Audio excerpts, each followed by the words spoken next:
दोस्तों, साल 2025 में शारदीय नवरात्रि कब प्रारंभ रहेंगे और यह नवरात्रि कितने दिन के रहने वाली है?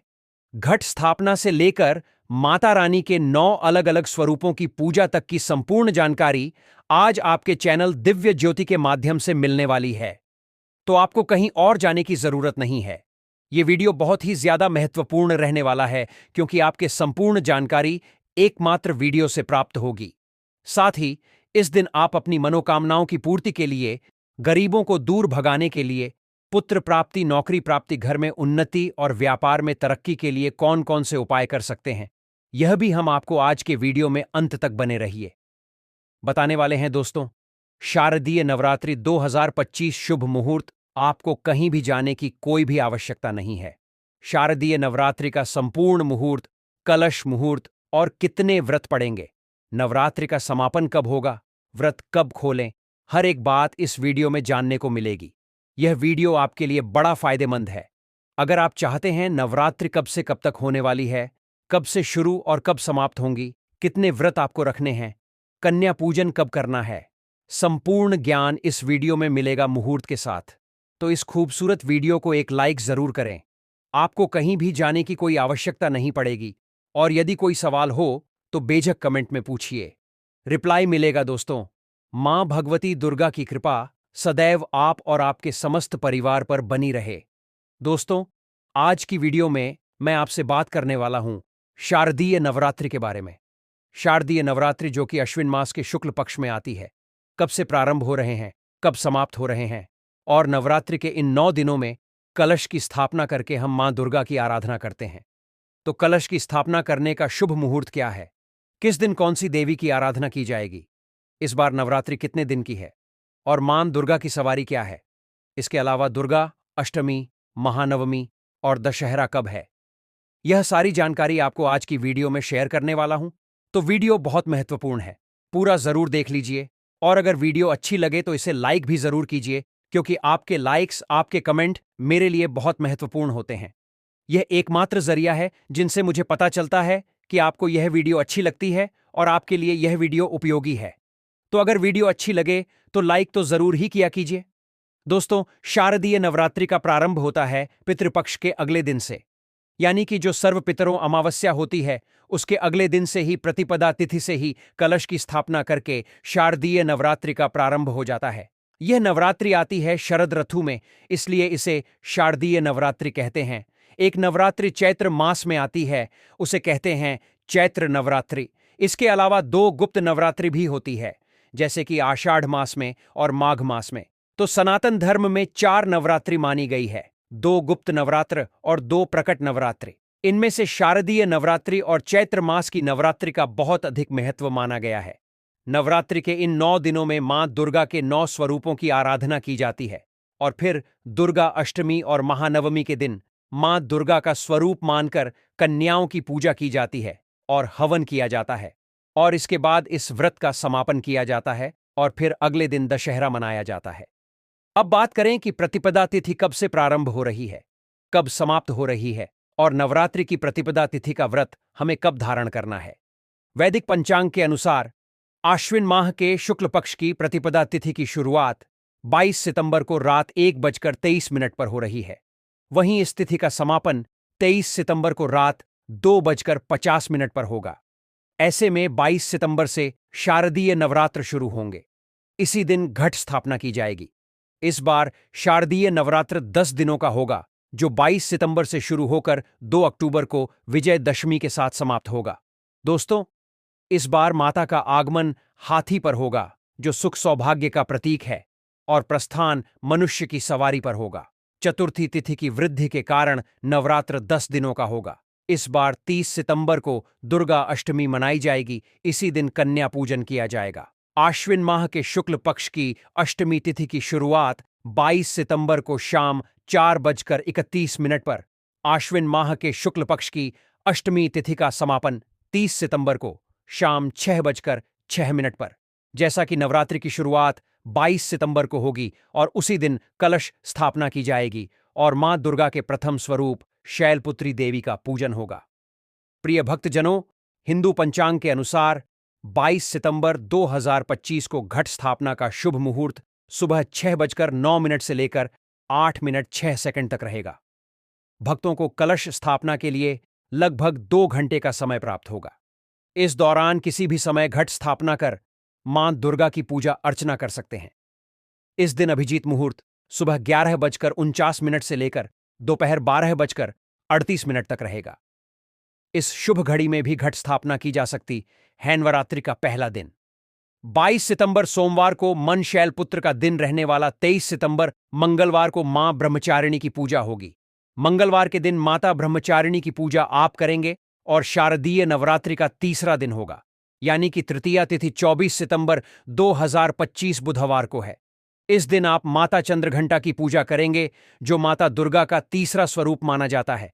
शारदीय नवरात्र का चौथा दिन होगा। 25 सितंबर गुरुवार का दिन होगा।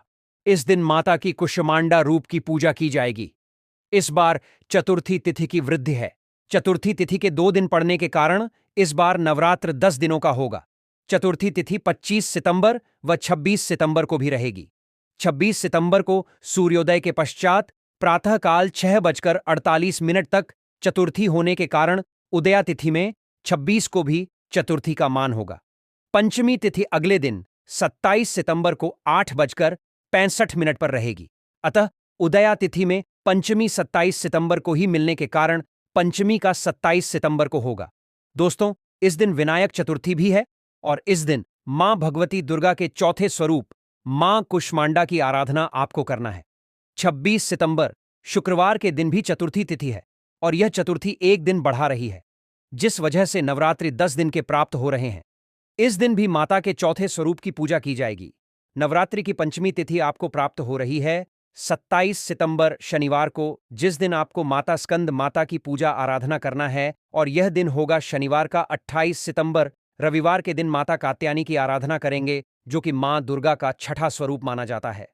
29 सितंबर सोमवार को माता कालरात्रि की आराधना की जाएगी और माता कालरात्रि को मां दुर्गा का 7वां स्वरूप माना जाता है। 8वां दिन नवरात्रि का अष्टमी तिथि 30 सितंबर मंगलवार को आपको प्राप्त होगी। यह तिथि महाअष्टमी के नाम से जानी जाती है और इस दिन माता महागौरी की पूजा की जाएगी, जो कि मां दुर्गा का 8वां स्वरूप माना जाता है। तो 1 अक्टूबर बुधवार को नवमी तिथि है। महानवमी और 9वां दिन यानी कि नवमी तिथि, जो नवरात्रि का अंतिम दिन होता है। 1 अक्टूबर को है माता सिद्धिदात्री की आराधना की जाएगी, जो कि मां दुर्गा का 9वां स्वरूप मानी जाता है और इनकी पूजा किए बिना संपूर्ण नवरात्रि का संपूर्ण फल हमें नहीं प्राप्त होता। इसलिए नवरात्रि में प्रतिपदा तिथि से लेकर नवमी तिथि तक विधि विधान से माता दुर्गा की आराधना की जाती है। मां दुर्गा के 9 स्वरूपों की आराधना से किसी भी प्रकार की आपकी कामना को पूर्ण हो जाती है। कोई भी आपके जीवन में विघ्न बाधा हो, कोई भी परेशानी आपके जीवन की हो, कोई भी कष्ट हो, आपका समस्त प्रकार के कष्टों से आपको छुटकारा मिल जाता है। 2 अक्टूबर को दुर्गा विसर्जन और विजयदशमी का पर्व मनाया जाएगा। नवरात्रि के 9 दिनों में मां दुर्गा की आराधना करने मात्र से, और अब जानते हैं कि शारदीय नवरात्रि में मां दुर्गा कौन सी सवारी से आगमन कर रही है।